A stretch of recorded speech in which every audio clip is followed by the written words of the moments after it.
Hey nerds, I just saw episode 8 of Luke Cage entitled Blowing Up the Spot, which seems kind of a reference to the Judas bullet that burrows into your skin and then explodes. Blows up the spot of impact. Because I just mentioned the Judas bullet, I want to also mention the moment where I'm thinking about Tony Stark while watching this episode, and the fact that, shrapnel entered his body from a weapon that he helped design that required for him to even have the thing in his chest in the first place to make sure the shrapnel doesn't ever burrow further into his body and kill him. Similarly, the Judas bullet in Luke Cage can't be taken out because of his hard-ass skin and organs. At least Claire hasn't figured out how to do that yet. And the shrapnel is actually burrowing more into him because, his body's healing around it, but that's not doing very good for him because it's burrowing more deeper into him. So I'm wondering where that's going to end up. I'm going to acknowledge the prediction that I made that was totally, completely wrong, that they were going to wait until, basically the end of the season to show Diamondback. They show him the very next episode, this episode. And it's someone from his past that has actually had a hand in a lot of these traumatic events. Except for, his wife dying, which, is totally the Jessica Jones Kilgrave thing. So watch Jessica Jones, you'll find out that, which is cool. I like the commingling in origin stories. I did do some research on some characters that appear in not just Luke Cage and subsequently Jessica Jones or Daredevil, but just characters in the cinematic universe, in the comic book universe that just commingle with some of these characters. And I don't want to spoil anything because I was like, my jaw dropped when I saw certain things. So I'll encourage you not to Google it if you want to be surprised with how things might actually end up turning out. Although obviously, since this is in the comic books, even the information that you could Google and find out about what happens with the comic book characters or what they're most famous for still might not tell you what's actually going to happen with these characters. They can go a completely different direction with them. But in terms of things that I do want to acknowledge, I wasn't just calling Rosario Dawson Night Nurse just because I actually had watched a video from one of my favorite YouTubers, or the YouTube channel Emergency Awesome. They mentioned Night Nurse, but they didn't really go into the origin of the character. But Night Nurse is the alter ego of Claire's character, even though Claire's character I don't think has the exact same name as the comic book character who is Night Nurse, but her name is the alias that has taken on Night Nurse. If I'm not being completely butchering the origin there. Maybe I'll do a video on the origin story or origins of Night Nurse. Because I'm really interested in this character just commingling and being so important. But they're actually way more important to Luke Cage than I initially thought. I'll leave that at that. But, oh my gosh, this episode was so great. And showing Diamondback immediately after getting rid of Cottonmouth, I think, was a good move. Because, well, you need someone to fill that spot of kind of the top villain. Because, I'm sorry, not Black Dahlia, Black Mariah, is coming up. She's becoming more and more of a villain, and kind of one of those gray villains. I like that speech at the end where she's like, or a dialogue at the end, I should say, where it's like, and what if she talks? Well, if she talks, then, we have to kill her and her family, had to make it look like a home invasion. And I really don't want to take down the fucking market value of that place. And I'm like, wow, business villains, man, business villains. Business villains are so popular. Anyway, I think having Shades driving the car and having Black Mariah in the back seat kind of showing what she knows and how she's learned is kind of showing the relationship they have right now and kind of the relationship going forward. Even that dialogue in the middle of the episode with them talking to him saying, to the goons that used to work for Cottonmouth, that, hey, actually, I own the club now, even though Mariah owns it. I mean, I'm running shit. And he's not completely running things. He is he's getting perks from Cottonmouth being dead. He's really milking that for all it's worth. And I feel like maybe he actually knew that was going to happen and was trying to egg it on, the whole thing with Mariah killing Cottonmouth. But regardless, it was intense, and I really show how he is actually the most insidious villain in the show. Because as bad as everyone else is, he still technically hasn't gotten his hands dirty. He still looks like a typical subordinate. Now he's the boss, but he also knows about discretion. And Diamondback actually has a grudge, we finally found out, has a huge bone to pick with Luke Cage. Even to the point where I'm pretty sure he's not even sure he's dead. Because if he actually thought, oh, you didn't survive the first one, you barely survived the first one, you probably won't survive this one, shoots him in the shoulder, what the, You know, that probably was the worst part about the episode for me, actually. And actually, I haven't said any gripes about the show so far. But man, my biggest gripe is that he just seems so sure. So I'm kind of assuming that he wants him to suffer more, because that was just too perfect, and you're just not sure. You're just not sure.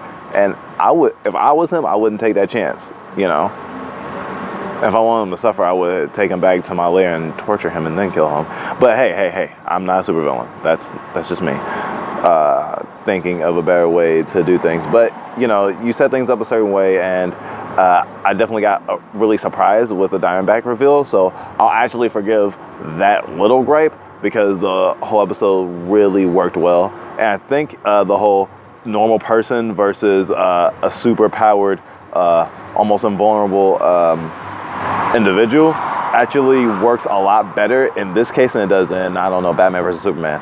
But I can't say completely because I haven't seen the Ultimate Edition of Batman vs. Superman yet. So maybe that Batman vs. Superman fight scene is actually rectified. But I mean, there is a little bit of like, oh gosh, man, this just seems a little bit too exactly planned, you know, and the variables just seem a little bit too loose to have planned it in that way. Sorry, I'm talking about Batman vs. Superman. I'll go back.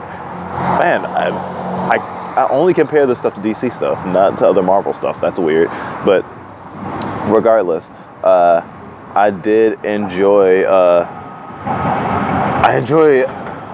Claire totally owning Misty. Like, she was like so unhinged. And yeah, if she cooperated even a little bit, it would have worked out for her. But in the middle of that scene, I realized, wait, Claire doesn't owe her any favors, and she's looking to see this person as a reasonable person, and feeling really disappointed with the fact that she's not. So actually thinking about it, I'm actually like, wait a minute, Claire's totally in the right. That's totally how she should be acting. I don't have any qualms with that. Even though I hate that, I'm pretty sure if Missy did not get, what's the word? If she didn't get suspended, she got fired, for sure. Even though she has a history with her new boss. Actually, a history with her new boss actually is worse. I don't think I mentioned it, but yeah, I don't like her new boss. And I do think that having a show with so many strong women is very awesome. But I was really sad to see her old boss go. And I wonder if they're just like, you know, we just want to spice things up a little bit, have a person that's going to push her more. Or if, you know, there was like some type of contractual thing and things ended up not working out, so like person, or maybe that actor had more gigs to do. But I think it was really weird to just fire this person. I wonder if they'll ever come back or show up again, her old boss. But as things stand now, Misty is really, she's at her lowest point. However, I did find out she is a comic book character, so hopefully, I don't know if she has a superhero alias later on, but I do know that she exists in the comics, so she has a history. So if this is her low point, I'm really hoping to see her high point, especially when she has this very traumatic moment that actually seems like a lot of superheroes' traumatic points, because the death of her partner technically wasn't her lowest point, but the death of her corrupt partner really bookended a few episodes ago, and it was hard to watch back then, and now it's even cringier to see her just kind of failing at being the cop that she's trying to be, especially since, you know, she's trying to live up to the expectations and the time and the energy that her old partner put into her, regardless of being corrupt. Moving back to the episode at large, I did like the fight between Diamondback and Luke Cage, and I thought that actually it wasn't going to end up that long. I thought it was basically over. He was just going to run away for a long time and not show back up in the episode at all. After, you know, they show him leave Misty alive. But, you know, the Blade Hammer was like, oh, come on, someone's going to show up. Although, seeing Claire mention other heroes so much really makes me want to be like, man, I wish Daredevil would show up. But he has no reason to show up at all. You know, being over in another borough completely and not knowing anything about the situation. But now that Claire's kind of like, maybe she will look. And with Luke Cage seemingly out of commission, I'm pretty sure the next episode, if it doesn't start with him, they're going to go for at least a chunk of time being like, man, we can't find Luke Cage. Man, we can't find Luke Cage. I guess we're just blaming him for Cottonmouth's murder. You know, he's still a ghost in the wind, right? That's pretty sucky in terms of that situation. Shades is at the top of his game right now, so I am wondering if there's something that's going to unhinge him. Maybe the death of Black Mariah. I think that she will die by the end of the series or season. If she doesn't, she'll be the last one standing because it's either going to be her or Shades. Diamondback might not. I want to mention that Luke Cage referred to this guy as Willis, Stryker, and then the guy referred to himself as Diamondback. So I'm wondering if he's Lieutenant Stryker, who is like a Weaponettes related character, at least in the X-Men movies. I'm like, are they doing that? Are they loosely connecting that and then just having their own Stryker and having him be black? Or is this like actually just... I don't know. I was a little confused. They were throwing too many names out there for me.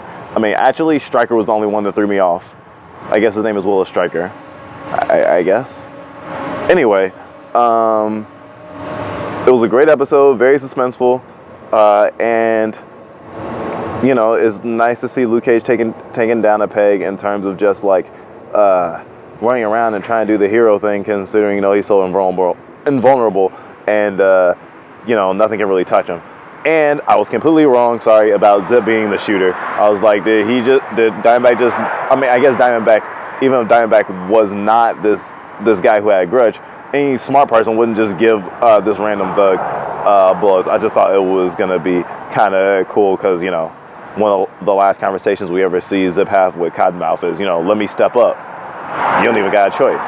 You know, trying to see a character come into their own and wondering if they will, because a lot of characters are like moving on up there. In terms of relevance and just like general intensity. So I was wondering if that was going to happen. Wrong. Well, we'll see. Now that the Cottonmouth thugs are now Shades thugs and he wants them to be better dressed. So we'll see how that turns out. Keep watching Luke Cage and see you guys next time.